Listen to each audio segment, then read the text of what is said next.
Matic kok 160, 180 cc lah.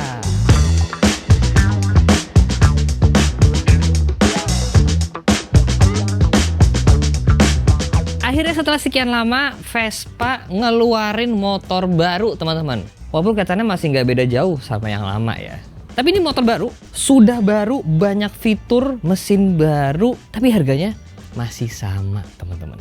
Ini luar biasa banget loh. Di video kali ini, kita bakal bahas semuanya tentang motor satu ini.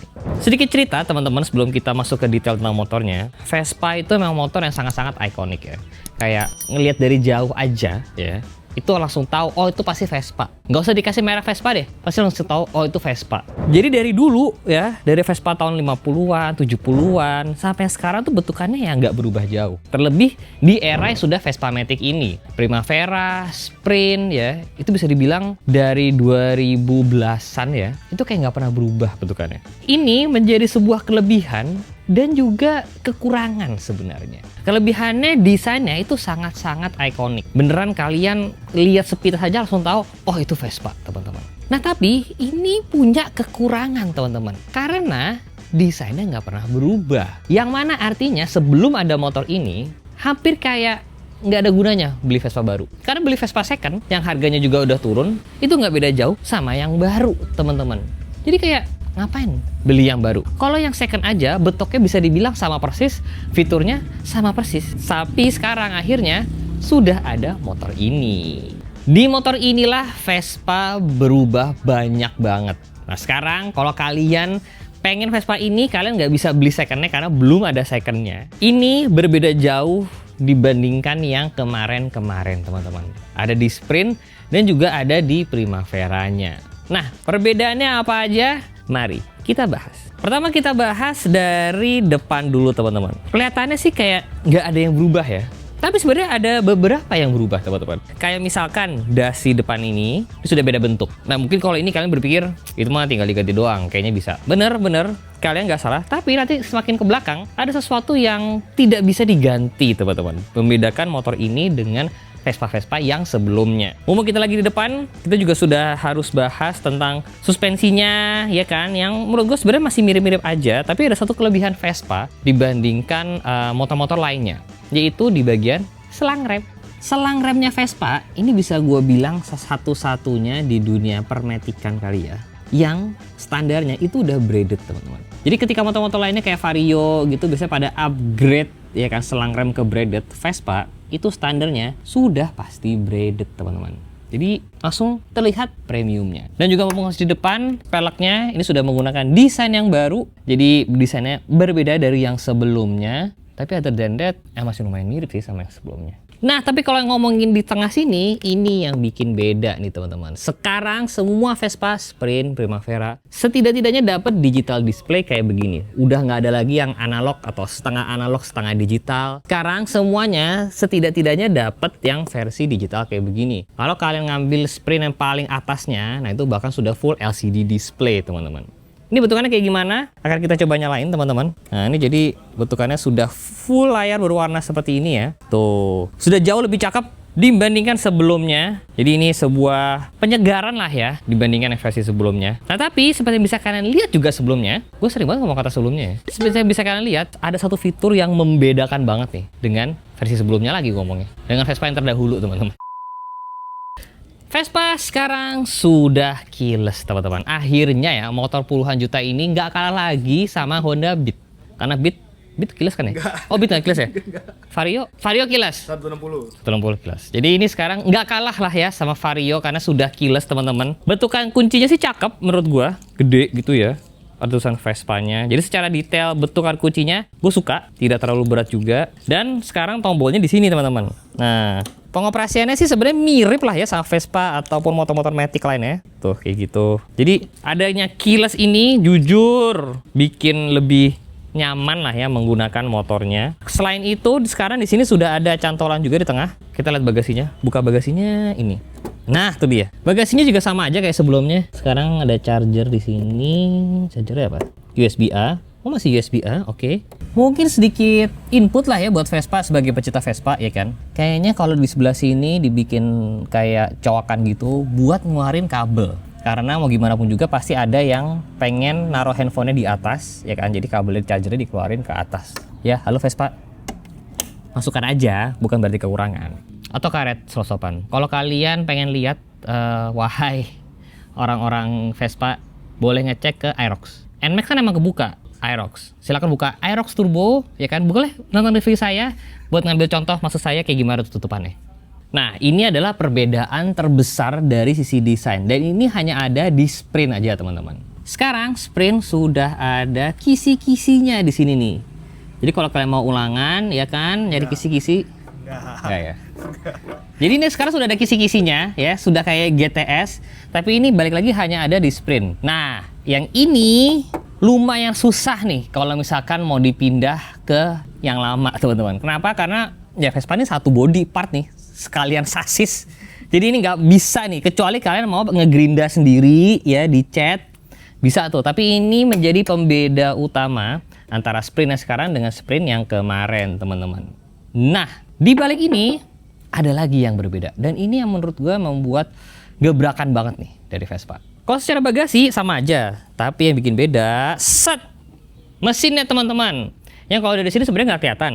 Cuman sekarang mesin Vespa ini sudah 180 cc, teman-teman. Jadi artinya tenaganya nambah. Berapa banyak nambahnya?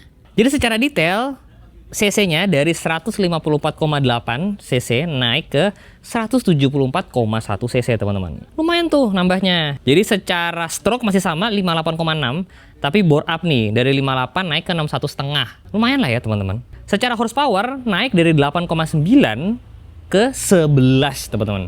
Jadi bisa dibilang naik sekitar 2 kW lah ya. Tapi RPM pun juga naik dari 7.250 peaknya sekarang naik ke 8.250.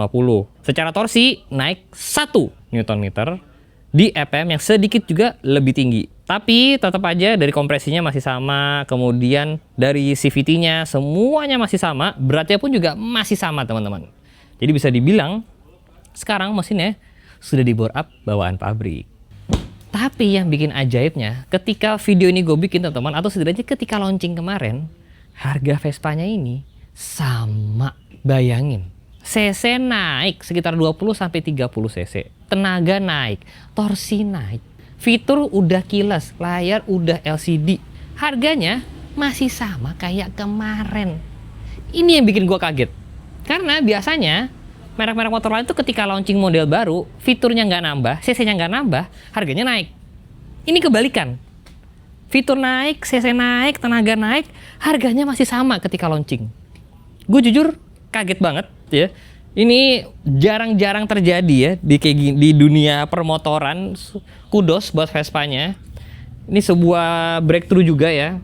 Kalau kalian penasaran apa bedanya Sprint sama Primavera, nah pas banget nih, kita juga ada Primavera yang paling baru, teman-teman. Mesinnya sama, 180 cc, LCD juga sama, keyless-nya juga sama.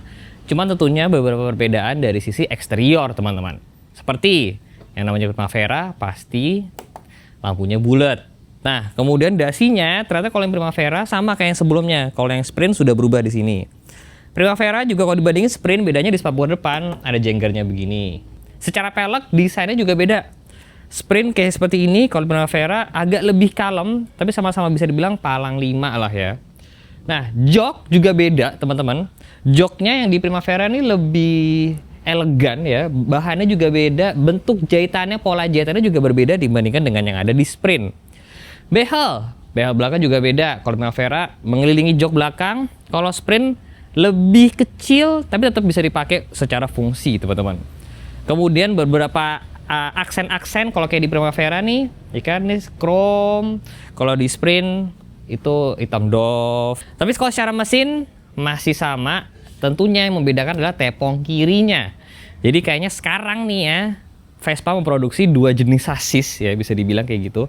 Karena tepung kirinya Primavera itu nggak ada garis-garisnya, sedangkan yang di Sprint ada garis-garisnya. Nah, sekarang waktunya kita cobain. Kerasa nggak sih 180 cc?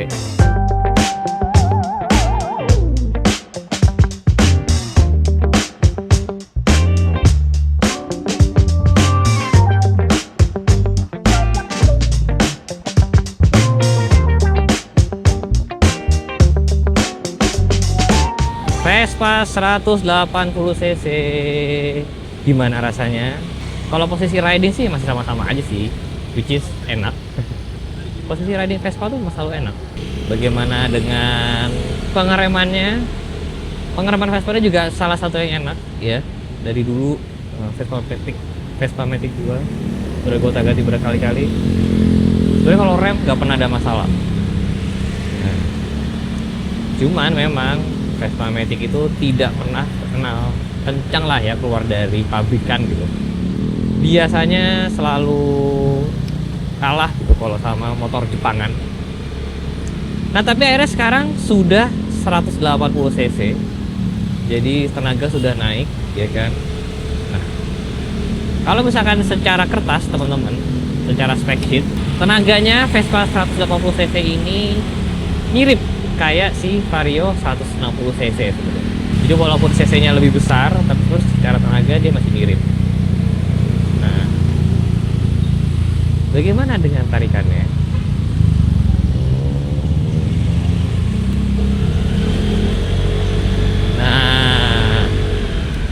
Sekarang tarikannya lebih menarik tentunya teman-teman.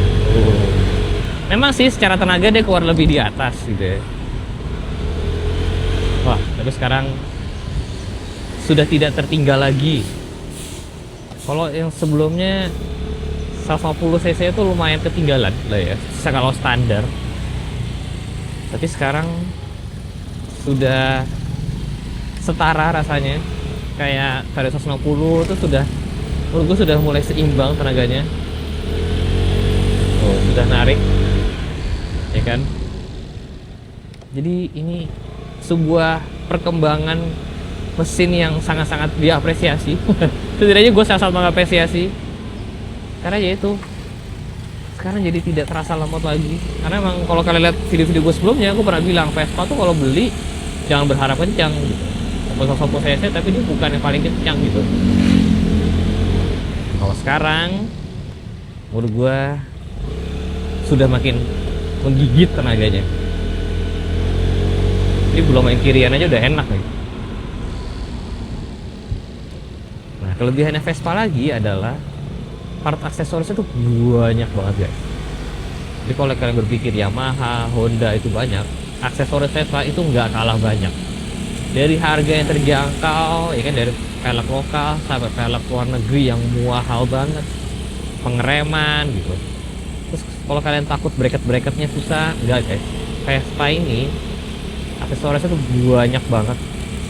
Jadi kalau emang mau dimodif, main modif itu bisa banyak banget opsinya. Mau ceper, mau tinggi ya kan, digital display mau diganti gimana, Vespa ini banyak banget. Jadi buat kalian yang suka modif, si Vespa 180 cc ini menurut gue bisa menjadi opsi banget ya kan. Nariknya udah enak sekarang. Jadi jangan takut kalau yang doyan modif, yang beli Vespa bingung partsnya nggak ada, sama sekali tidak teman-teman.